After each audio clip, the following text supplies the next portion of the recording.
Hey everyone, today I'm bringing you a game that's completely different. A game that dives deep into the human psyche and uncovers the dark side of survival and fear of others. The game is called No, I Am Not Human. From the very first moment you enter it, you're immersed in a grim, tense atmosphere. You play as a lonely individual trapped in your home, in a world where daytime is deadly and nighttime is your only chance to survive. Every night, people knock on your door seeking shelter, but among them, there may be those who aren't human, mysterious entities known as visitors. The story may seem simple at first, but it quickly turns into a true nightmare with every new guest, and every strange action only heightens the fear and messes with your mind. In this video, I'm going to walk you through the full story, exploring every eerie and unsettling detail as we dive into the game from beginning to end. So get ready to experience one of the darkest, most psychologically intense and suspenseful stories out there. And don't forget to subscribe to the channel and hit the notification bell so you don't miss any of the upcoming stories. Our story begins as the night falls once again, and with it returns a nightmare that never truly ended. Not long ago, something strange happened to this world.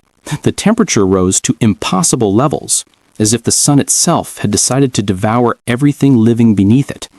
During the day, the world turned into pure hell.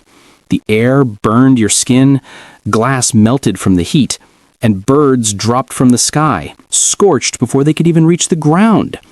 But the real problem? Even the night wasn't safe anymore. That's when the stories began. Whispers about strange beings that come out after dark. Creatures that look and sound exactly like humans, yet there's something about them. Something that feels off. Something not from our world. People started calling them the visitors. Scientists tried to explain what was happening. Some said it was solar radiation changing human behavior. Others believed these visitors had emerged from deep beneath the earth after centuries of silence. But in the end, everyone agreed on one rule. Day means death. Night means temporary survival. Now, humanity lives by this terrifying cycle, hiding in their homes like frightened rats, locking every door as the sun rises, and opening them cautiously after sunset. They trade what little food they have, share stories of loss and despair, and cling to any spark of hope, even if it's a lie. In this desolate world, a lone man lives inside an old wooden house on the outskirts of the city. A silent house, surrounded by dry fields and trees charred by fire. The man has lost almost everything: his family, his friends, and even his sense of safety. His name no longer holds any meaning, or rather, he has no name at all, because the protagonist of this story could be any one of us. Every night, he hears knocks breaking the silence at his door, lost people, terrified, running from something unseen. Some ask for a sip of water, others plead for shelter, and a few come begging for mercy. And as time passed, the man began to doubt every single person who knocked, as if fear had become the lens through which he saw the world. The authorities never issued clear instructions on how to identify them, so he had no choice but to rely on his instincts alone to decide whom to let in and whom to keep out. Everyone became suspicious, and rumors spread that these strangers were the true cause of the catastrophe, living among humans, watching in silence, waiting for the right moment to take over. On the very first night of the nightmare, a heavy knocking echoed against the old wooden door, shattering the silence that had wrapped itself around the house. The visitor was his old neighbor. His features tired, his face burned by an unforgiving sun, and his voice trembling as he spoke. He told the man that the city had fallen into complete chaos. People had lost their minds. Neighbors were attacking each other without reason, and everyone was whispering about strange beings known only as the visitors. In a low, cautious tone, the neighbor said, "The visitors are among us now. They look exactly like us, but they're not human. You can only tell them apart if you pay attention to the smallest details." Then, after a pause, he warned, "Take in whoever you can, but be careful. Any strange behavior could be a sign." The neighbors stayed with him through the long night, silent most of the time, staring at the door as if expecting it to burst open at any moment. Fear filled the air. Even the stillness felt alive, as though the night itself was watching them. When dawn finally came, the old radio crackled to life somewhere in the corner of the room. The authorities had issued new warnings. The unbearable heat was starting to change people, altering their bodies, twisting their behavior, making some violently unstable. Daylight had become a curse, and the night their only fragile refuge. By the following night, everything truly began. A nervous man knocked at the door, his clothes torn, his face smeared with dirt, as if he'd been running for days.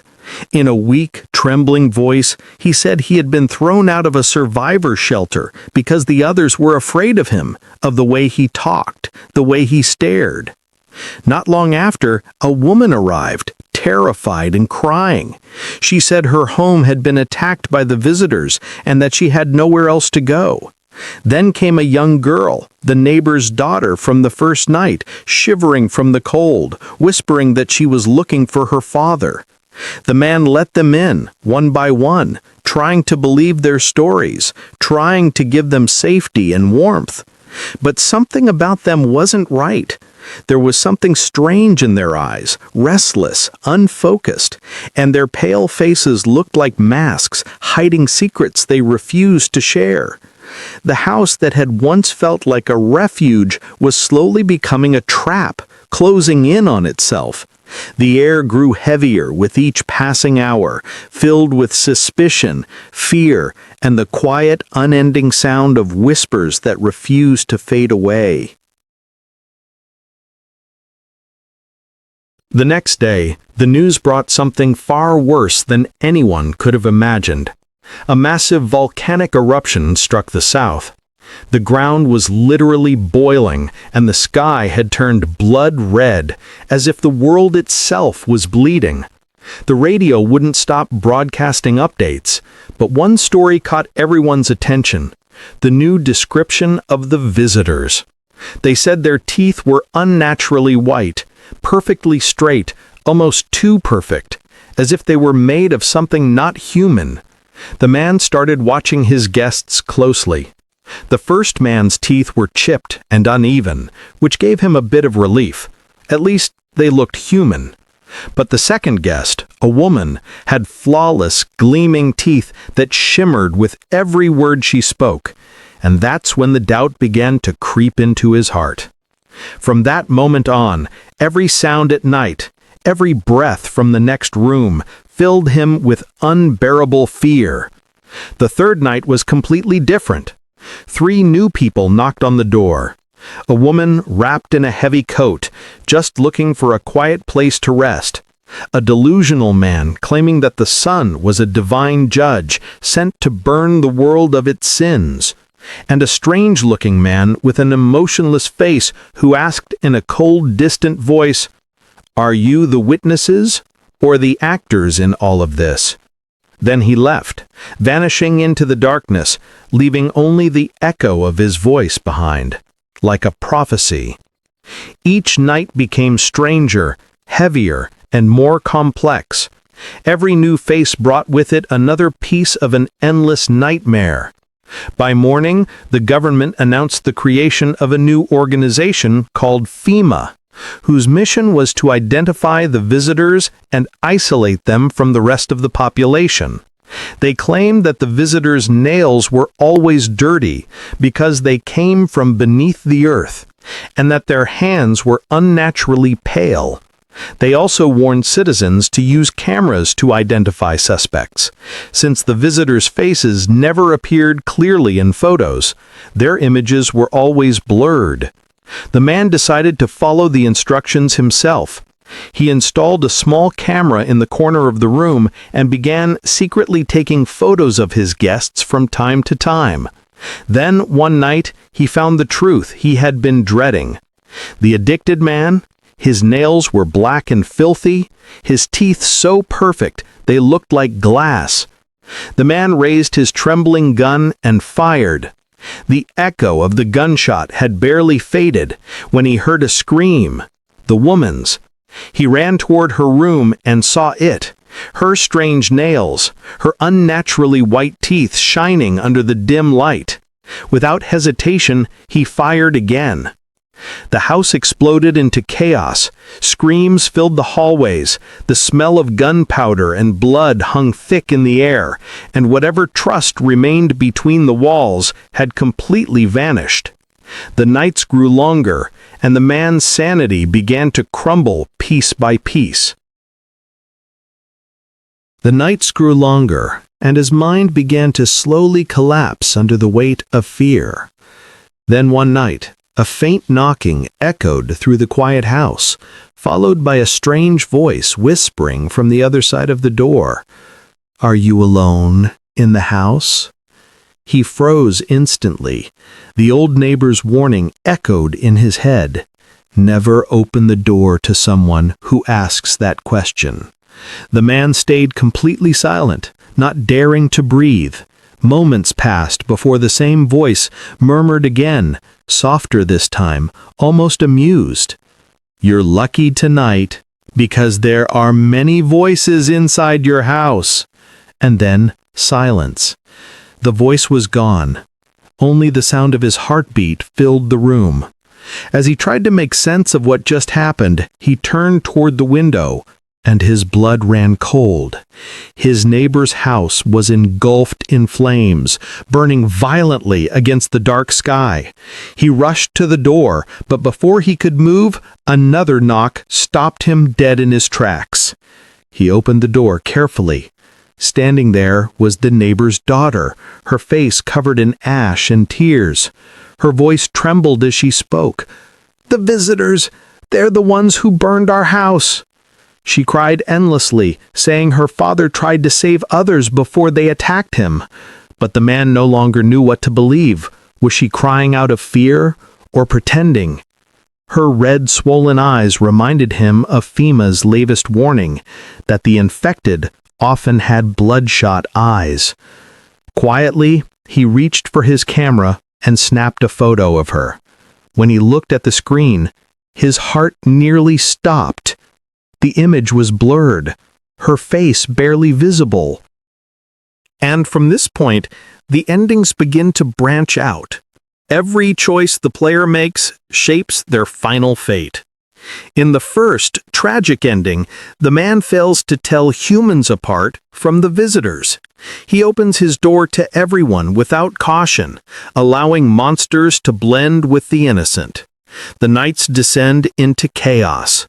Massacres erupt inside the house, blood stains the walls, and screams echo endlessly. In the end, the man is killed by those he once called guests.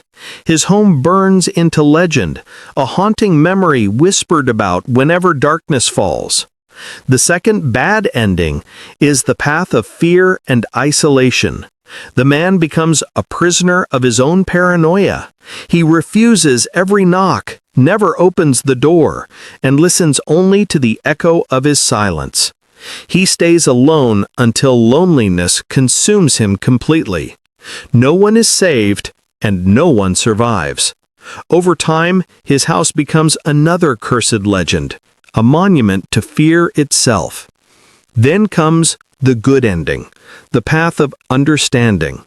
The man finally learns to listen instead of judge. He starts to understand his guests' stories, to see beyond appearances. He learns to tell the real humans from the imposters, removes the visitors, and protects those who deserve it. The house becomes calm again, and for the first time, life quietly returns to its walls. And here, our story comes to an end. We hope you enjoyed this journey, and don't forget to share your thoughts in the comments below. Tell us, if you were in his place, would you open the door? See you soon in another story or another game.